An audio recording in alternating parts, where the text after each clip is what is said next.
ನಮಸ್ತೆ ನನ್ನ ಆತ್ಮೀಯರೇ, ಖುಷಿಯಿಂದ ಹೊಸ ಕಲಿಕೆಗೆ ತಮಗೆಲ್ಲರಿಗೂ ಸ್ವಾಗತ. ನಾನು ಇವತ್ತಿನ ವಿಡಿಯೋದಲ್ಲಿ ತುಂಬಾ ಸೂಪರ್ ಆಗಿರುವಂಥ ಒಂದು ಚಟ್ನಿ ರೆಸಿಪಿನ ನಿಮ್ಮೆಲ್ಲರಿಗೂ ತಿಳಿಸ್ಕೊಡ್ತಾ ಇದ್ದೀನಿ. ತುಂಬಾ ಚೆನ್ನಾಗಿರುತ್ತೆ ಮತ್ತು ಊಟಕ್ಕೆ ಜೊತೆಗಂತರೂ ಒಂದೆರಡು ರೊಟ್ಟಿ ಹೆಚ್ಚಿಗೆ ತಿಂತೀವೋ ಅಷ್ಟೊಂದು ಚೆನ್ನಾಗಿರುತ್ತೆ. ಅದಕ್ಕೆ ಬೇಕಾಗಿರುವುದಂತಂದರೆ 2 ಹಣ್ಣಾಗಿರುವಂತಹ ಟೊಮೊಟೊ ಮತ್ತು ಒಂದು ಸ್ವಲ್ಪದಷ್ಟು ಹಣ್ಣಾಗಿರುವಂತಹ ಕೆಂಪು ಮೆಣಸಿನ್ಕಾಯಿನ ಇವೆಲ್ಲ ಹುರ್ಕೊಂಡು ಇಟ್ಕೊಂಡಿದ್ದೀನಿ. ನಿಮಗೆ ಕಾಣಿಸ್ತಾ ಇರ್ಬೋದು. ಕೆಂಪು ಮೆಣಸಿನ್ಕಾಯಿ ಮತ್ತು ಕೆಂಪಗಾಗಿರುವಂತಹ ಒಂದೆರಡು ದೊಡ್ಡದಾಗಿರುವಂತಹ ಟೊಮೊಟೊನ ತೆಗೆದುಕೊಂಡಿದ್ದೀನಿ. ಇವೊಂದು ಸ್ವಲ್ಪ ಚೆನ್ನಾಗಿ ಹುರ್ಕೊಳ್ಳಿ. ಆನಂತರ ನಾನು ಕಲ್ಗಲ್ಲಲ್ಲಿ ಮೆಣಸಿನ್ಕಾಯಿನ ಹಾಕ್ಕೊಂಡು ಅದಕ್ಕೆ ರುಚಿಗೆ ತಕ್ಕಷ್ಟು ಉಪ್ಪನ್ನು ಹಾಕ್ಕೊಂಡು ಕುಟ್ಕೊಳ್ತಾ ಇದ್ದೀನಿ. ನೋಡಿ, ಮಿನಿಮಮ್ ಅಂದ್ರೆ ಒಂದು 10ರಿಂದ 15 ಕೆಂಪು ಮೆಣಸಿನ್ಕಾಯಿನ ತೆಗೆದುಕೊಂಡಿದ್ದೀನಿ. ಆ ನಂತರ ಇದಕ್ಕೆ ನಾನು ಹುರಿದಿರುವಂತಹ ಶೇಂಗಾವನ್ನು ಹಾಕ್ಕೊಳ್ತಾ ಇದ್ದೀನಿ. ಶೇಂಗಾನ ಮಿಸ್ ಮಾಡ್ಕೊಳಕ್ಕೆ ಹೋಗಬೇಡಿ, ಖಂಡಿತವಾಗ್ಲೂ ಶೇಂಗಾ ಹಾಕ್ಕೊಳ್ಳಿ. ಅಂದರೆ ಇದರಲ್ಲಿರುವಂತಹ ಖಾರ ಕಮ್ಮಿ ಆಗುತ್ತೆ ಶೇಂಗಾ ಹಾಕೋದ್ರಿಂದ, ಮತ್ತು ಟೇಸ್ಟು ಕೂಡ ತುಂಬಾ ಚೆನ್ನಾಗಿ ಬರುತ್ತೆ. ನೋಡಿ, ಇದಕ್ಕೆ ಹುರಿದಿರುವಂತಹ ಶೇಂಗಾವನ್ನು ಹಾಕ್ಕೊಂಡ್ಬಿಡಿ. ನೋಡಿ, ಮೆಣಸಿನ್ಕಾಯಿ ಸ್ವಲ್ಪ ಕೆಂಪಾಗಿರುತ್ತಲ್ವ, ಆ ಮೆಣಸಿನ್ಕಾಯಿ ತೆಗೆದುಕೊಂಡ್ರೆ ಚಟ್ನಿ ತುಂಬ ಚೆನ್ನಾಗಿ ಬರುತ್ತೆ. ಮತ್ತು ಹುರಿಯೋದು ಕೂಡ ಎಣ್ಣೆಯನ್ನು ಹಾಕ್ಕೊಂಡು ಟೊಮೊಟೊ ಮತ್ತು ಮೆಣಸಿನ್ಕಾಯಿ ಎರಡೂ ಕೂಡ ಒಮ್ಮೆಗೆ ಹುರ್ಕೊಂಡು ಬಿಡಬೇಕು.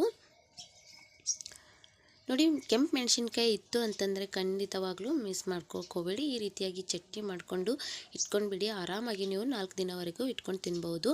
ನೋಡಿ, ಮೆಣಸಿನ್ಕಾಯಿ ಎಲ್ಲ ಸ್ವಲ್ಪ ಸಣ್ಣ ಆಗೋವರೆಗೂ ನೀವು ಕುಟ್ಕೊಂಡು, ಆ ನಂತರ ಮೊದಲಿಗೆ ಹುರಿದು ಇಟ್ಕೊಂಡಿರುವಂಥ ಟೊಮೊಟೊನ ಕಟ್ ಮಾಡಿಕೊಂಡು ಅದನ್ನು ಕಲ್ಗಲಲ್ಲಿ ಹಾಕ್ಕೊಳ್ಳಿ. ಆ ನಂತರ ಒಂದು ಅರ್ಧ ಸ್ಪೂನಿನಷ್ಟು ಜೀರಿಗೆಯನ್ನು ಹಾಕ್ಕೊಳ್ಳಿ ಮತ್ತು ಒಂದು 6ರಿಂದ 7 ಬೆಳ್ಳುಳ್ಳಿನ ಹಾಕ್ಕೊಳ್ಳಿ. ನೋಡಿ, ಇವೆಲ್ಲ ಹಾಕಿದ ನಂತರ ಕೊನೆಯದಾಗಿ ಸ್ವಲ್ಪದಷ್ಟು ಬೆಲ್ಲವನ್ನು ಹಾಕ್ಕೊಳ್ಳಿ. ಬೆಲ್ಲ ಹಾಕೋದ್ರಿಂದ ಖಾರ ಜಾಸ್ತಿನೂ ಅನಿಸೋದಿಲ್ಲ ಮತ್ತು ಟೇಸ್ಟು ಕೂಡ ತುಂಬಾ ಚೆನ್ನಾಗಿ ಬರುತ್ತೆ. ನೋಡಿ, ಸಣ್ಣಗಾಗೋವರೆಗೂ ನೀವು ಕಲ್ಲಿನಲ್ಲಿ ಕುಟ್ಕೊಳ್ಳಿ. ಮತ್ತು ಕೊನೆಯದಾಗಿ ಕೊತ್ತಂಬರಿಯನ್ನು ಹಾಕ್ಕೊಂಡು ಮತ್ತು ಚೆನ್ನಾಗಿ ಕುಟ್ಕೊಳ್ಳಿ. ನೋಡಿ, ಪೂರ್ತಿ ಸಾಫ್ಟ್ ಆಗುವವರೆಗೂ ನೀವು ಕುಟ್ಕೊಳ್ಳಿ. ಮಿಕ್ಸಿಗೂ ಕೂಡ ಹಾಕ್ಕೊಳ್ಬೋದು, ಆದರೆ ಕಲ್ಲಿನಲ್ಲಿ ಕುಟ್ಕೊಂಡಿರುವಂತಹ ಟೇಸ್ಟು ತುಂಬಾ ಚೆನ್ನಾಗಿರುತ್ತೆ. ಅದಕ್ಕಾಗಿ ನಾನು ಕಲ್ಲಿನಲ್ಲಿ ಕುಟ್ಕೊಳ್ತಾ ಇದ್ದೀನಿ. ನೋಡಿ, ಇವಾಗ ಪೂರ್ತಿಯಾಗಿ ಚಟ್ನಿ ರೆಡಿ ಆಯಿತು. ನಿಮಗೆ ಕಾಣಿಸ್ತಾ ಇರ್ಬೋದು ಎಷ್ಟು ನುಣ್ಣಗೆ ಆಗಿದೆ ಅಂತ. ನಿಮಗೆ ಕುಟ್ಕೊಳ್ಳೋಕ್ಕಾಗಲ್ಲ ಅಂತಂದರೆ ನೀವು ಮಿಕ್ಸಿಯಲ್ಲಿನೇ ಹಾಕ್ಕೊಳ್ಳಿ.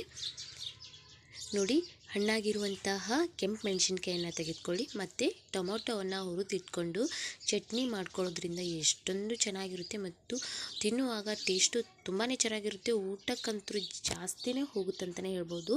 ಒಂದು ರೊಟ್ಟಿ ತಿನ್ನೋರು ಜಾಸ್ತಿನೇ ತಿಂತಾರೆ, ಅಷ್ಟೊಂದು ಚೆನ್ನಾಗಿರುತ್ತೆ ಈ ಚಟ್ನಿ.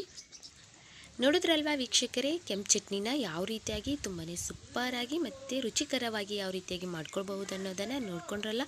ಈ ಚಟ್ನಿ ನಿಮ್ಮೆಲ್ಲರಿಗೂ ಇಷ್ಟ ಆಗಿದೆ ಅಂತೇಳಿ ಭಾವಿಸ್ತಾ ಇದ್ದೀನಿ. ಇಷ್ಟ ಆಗಿದರೆ ಖಂಡಿತವಾಗ್ಲೂ ನೀವು ನಿಮ್ಮ ಮನೆಯಲ್ಲಿ ಒಂದು ಸಲ ಟ್ರೈ ಮಾಡಿ ನೋಡಿ.